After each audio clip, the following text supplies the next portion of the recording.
اس میں کوٹ کیا گیا ہے. ایک کا نام ہے ڈاکٹر احمد حسن, دوسرے کا نام ہے ڈاکٹر کاشف میبل. اچھا, اور یہ کیا کہتے ہیں؟ یہ کہتے ہیں کہ عمران خان جو ہیں, ڈاکٹر صاحب یہ کہتے ہیں کہ ہی سفرنگ فرام بینائن پیروکسیسمل ورٹائگو, جس میں آپ جب آہستہ آہستہ اٹھتے ہیں تو ورٹائگو یا چکر آپ کو نہیں آتے, اور اس میں کیلشیم کی کمی یا کیلشیم کے کرسٹلز والا کا اس میں چکر ہوتا ہے. لیکن ورٹائگو جو ہے اس کو سمجھنا بہت ضروری ہے. عرف عام میں ورٹائگو کا مطلب یہ ہے کہ آپ کا سر گھومتا ہے, آپ کو چکر آتے ہیں, آپ کو ٹینائٹس ہوتا ہے, آپ کے کانوں سے آپ کو رنگنگ کی ساؤنڈ آپ کو ہوتی ہے. لیکن سوال یہ ہوتا ہے کہ یہ ورٹائگو ہوتا کیوں ہے؟ ورٹائگو کیلشیم کی جو ریگولیٹری پرابلم سے بھی ہو سکتا ہے, اس کے کرسٹلز کی وجہ سے بھی ہو سکتا ہے,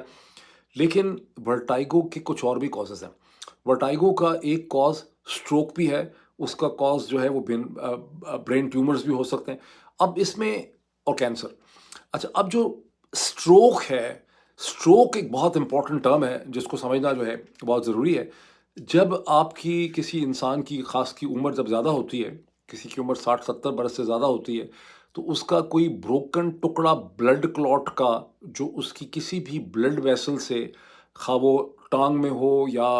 عموماً نیک میں ہوتی ہیں یا ٹانگ میں ہوتی ہیں, وہاں سے ٹریول کرتا اس کے دماغ میں آ کے لodge ہوتا ہے. وہاں پر وہ یا تو بلیڈنگ کاز کرتا ہے, یا اس کی وجہ سے کوئی بلڈ ویسل پھٹ جاتی ہے, یا وہ جو بلڈ ویسل رکتی ہے اس کلوٹ کی وجہ سے اس کا برین فنکشن وہاں سے اس سے متاثر ہوتا ہے. آپ میں سے بہت سے لوگ ایسے ہوں گے آپ کے گھروں میں جس کو عرف عام میں لوگ فالج کہتے ہیں جی فالج کا حملہ ہو گیا, دادا پہ فالج کا حملہ ہو گیا, نانا پہ. لیکن سٹروک سے صرف فالج کا حملہ ہی نہیں ہوتا, سٹروک سے آپ کی ڈیتھ بھی ہو سکتی ہے. سٹروک سے آپ کے برین فنکشن بہت سی طرح سے متاثر ہو سکتے ہیں. آپ کی بولنے کی صلاحیت ختم ہو سکتی ہے, لکھنے کی صلاحیت ختم ہو سکتی ہے, چلنے کی صلاحیت ختم ہو سکتی ہے, سوچنے کی صلاحیت آپ کی ختم ہو سکتی ہے, اور آف کورس آپ کی ڈیتھ بھی ہو سکتی ہے. یہ وہ تمام چیزیں ہیں جس سے ہر فزیشین بھی واقف ہے, آپ میں سے بھی بہت سے لوگ واقف ہیں, اس میں ڈاکٹر ہونے کی ضرورت نہیں ہے. جس سے آپ لوگ واقف نہیں ہیں وہ یہ کہ سٹروک آرٹیفیشلی بھی پیدا کی جا سکتی ہے. بہت سے کیمیکل ہیں, مطلب آج سے 20-25-30 سال پہلے بھی جو پیتھولوجی کی میڈیسن کی کتابیں ہیں ان میں ان کیمیکلز کا ذکر ہے. میں ذکر آپ کے سامنے کر دیتا ہوں. ایتھیلین گلائکول سے بھی سٹروک پیدا کی جا سکتی ہے. کاربن مونو آکسائڈ کسی کو بہت زیادہ دی جائے کسی کے کمرے میں, وہاں سے بھی سٹروک پیدا ہو سکتی ہے. میتھائل آیوڈائڈ جو ہے اس سے بھی سٹروک پیدا کی جا سکتی ہے. سٹیچنین کسی کو دے دیں, اور یہ کھانے میں ایڈ کی جا سکتی ہیں چیزیں, پانی میں ایڈ کی جا سکتی ہیں, دودھ میں ایڈ کی جا سکتی ہیں, اس سے بھی سٹروک جو ہے وہ پیدا کی جا سکتی ہے. اور میتھائل آیوڈائڈ اس حوالے سے بہت سگنیفیکنٹ ہے کہ اس کے ذریعے ڈیلیڈ ایفیکٹس ہیں, یعنی کئی دن کے بعد آپ کی سٹروک کی کنڈیشن جو ہے وہ ڈیولپ کرے گی اگر آپ کے کھانے میں, دودھ میں, پانی میں میتھائل آیوڈائڈ یا اس طرح کی کوئی چیز جو ہے وہ ڈال دی جائے. کہ میں آپ کو صرف ایگزامپلس دے رہا ہوں. آج کل کی جو establishments, military establishment, intelligence agencies, حکومتیں ہیں, ان کے پاس بہت سے ایسے کیمیکل ڈپارٹمنٹ یا ٹاکسالوجی ڈپارٹمنٹ ہیں جس کو آپ ایک طرح سے کیمیکل وارفیئر کہتے ہیں, اور اس سے کہیں زیادہ قسم کے کیمیکل جو ہیں وہ ایگزسٹ کرتے ہیں. اب بات کو آگے چلاتے ہیں. ڈاکٹر شہباز گل یہ کہتے ہیں کہ اگر اب تک کوئی ایسا نہیں ہوا تو اس کی کم از کم 3 قسم کی وجوہات ہیں. ایک بہت بڑا دھڑکا یہ ہے کہ خیبر پختونخوا میں اس کے بعد کس قسم کا ریئیکشن اور رد عمل ہوگا. خیبر پختونخوا کی ایک خاص قسم کی ٹپوگرافی ہے, ڈیموگرافی ہے. بلوچستان کا سائز بہت بڑا ہے, اس کی آبادی اتنی زیادہ نہیں ہے. خیبر پختونخوا کی آبادی 5 کروڑ سے زیادہ ہے. خیبر پختونخوا ہتھیار بند ہے. عمران خان کی وہاں پہ بہت زیادہ والیانہ محبت پائی جاتی ہے. وہاں پہ کس قسم کا ریئیکشن ہوگا. پنجاب میں بھی ریئیکشن ٹھنڈا نہیں ہو سکا. پنجاب میں بھی بہت زیادہ ظلم و ستم کرنا پڑا. نومبر 2024 کے واقعے کو سامنے دیکھ لیں تو پنجاب میں بھی کس طرح سے ریئیکشن ہوگا, کیا ہوگا, اس کا پالیٹکس پہ افیکٹ وہ بھی ٹھیک طرح سے پتہ نہیں. لیکن غالباً ایک سب سے بڑا جو چیلنج, جو مسئلہ ہے وہ یہ ہے کہ جس طرح سے آصف علی زرداری صاحب نے محترمہ بینظیر بھٹو کی اسیسینیشن کے بعد انہوں نے نعرہ لگایا تھا پاکستان کھپے, یعنی پاکستان ابھی میٹر کرتا ہے, ویلڈ ہے, پاکستان زندہ ہے, پاکستان میٹرز, اس کا اردو میں مطلب بنتا ہے یا انگریزی میں مطلب بنتا ہے. تو ابھی پاکستان کے جو جنرل صاحبان ہیں انہیں اس قسم کے ایک کیریکٹر, ایک جانشین کی ضرورت ہے جس کے اندر عمران خان کی تمام اتھارٹی اور پاپولیرٹی بھی موجود ہو, اور وہ اس سٹیج کے اوپر یہ کہہ سکے کہ جو ہونا تھا وہ ہو گیا ہے. اب پاکستان ابھی بھی